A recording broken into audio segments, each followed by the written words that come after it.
এখন আমরা চইলা যাইতেছি মনপুরাটেকে।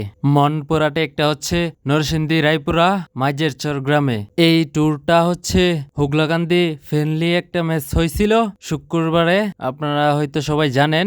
তো এই ম্যাচের পরে এখন আমরা যাইতেছি বনভবনে, ওইখানে রান্না বান্না হবে, আড্ডা হবে, তারপর খাওয়া দাওয়া হবে একসাথে। তো ভিডিওটা দেখতে থাকেন। আসলে এই জায়গাটা দিনের বেলা যতটুকু সুন্দর, কিন্তু রাত্রের বেলা তার চেয়ে অনেক বেশি ভয়ঙ্কর।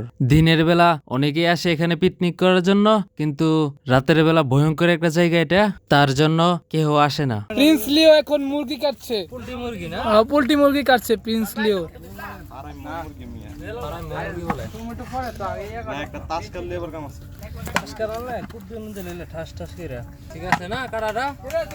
মিয়া মিয়া আসলে ডিস্কির উপরে রাইখা কাটার তো সম্ভব না, তার জন্য ডাকনা নিচে রাইখা ডাকনার উপরে কাটতেছি। কিন্তু এখানে ছুরি না, দাওয়ার দরকার ছিল।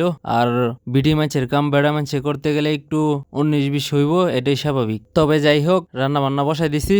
আর দেখেন গুস্তর কালারটা, সেই একটা কালার আইছে না। রান্না বান্নার কাজ চলতেছে। গরম ছিল প্রচুর, কিন্তু আপনারা একটু পরে দেখতে পারবেন ভয়ঙ্কর ভাবে বাতাসের আগমন ঘটে। তবে যাই বলেন, ট্যুর দেওয়ার মতো সেরা একটা জায়গা, প্রাকৃতিক দৃশ্য দেখার মতো একটা জায়গা, নিরিবিলি পরিবেশ, আশেপাশে কোনো ঘরবাড়ি নেই, মানুষও নাই, কেউ আপনাদেরকে ডিস্টার্বও করবে না। আমি বলবো এক কথাই সেরা একটা জায়গা এটা। এই ঈদল গাছের নিচে আমরা প্রায় সময় এখানে যাই, পোলাপান একসাথে হইয়া এটা সেটা রান্না বান্না কইরা ঈদল গাছটার নিচে খাওয়া দাওয়া করি আর কি। রান্না বান্না প্রায় শেষের দিকে, দেখেন কি পরিমাণের বাতাস চালাইছে, একদম তুফানের মতো। তাড়াতাড়ি কইরা সবকিছু গুছানো হয়েছে আর কি। মানে বৃষ্টি বৃষ্টি ভাব ছিল, কিন্তু বাতাসের অবস্থা খুবই ভয়ঙ্কর অবস্থা ছিল।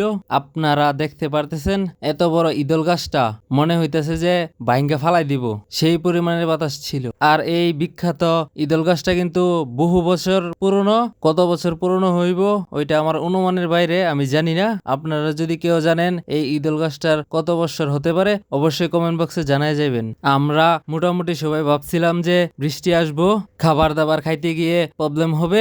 আমাদের বৃষ্টির কোনো প্রস্তুতি ছিল না, ওই জন্য একটু চিন্তায় ছিলাম। তো তারপর আল্লাহ রহমত করছে, বৃষ্টি আসে নাই। তারপর বিরিয়ানিতে ঘি ঢাইলা নাড়াচাড়া দিয়া সবার ফ্লেটে ফ্লেটে দিয়া দিল। তো এখন ফ্লেট নিয়ে আমরা খাইতে বসছি। খাবারটা কিন্তু এক কথায় বলতে গেলে অসাধারণ ছিল, সেই মজার ছিল।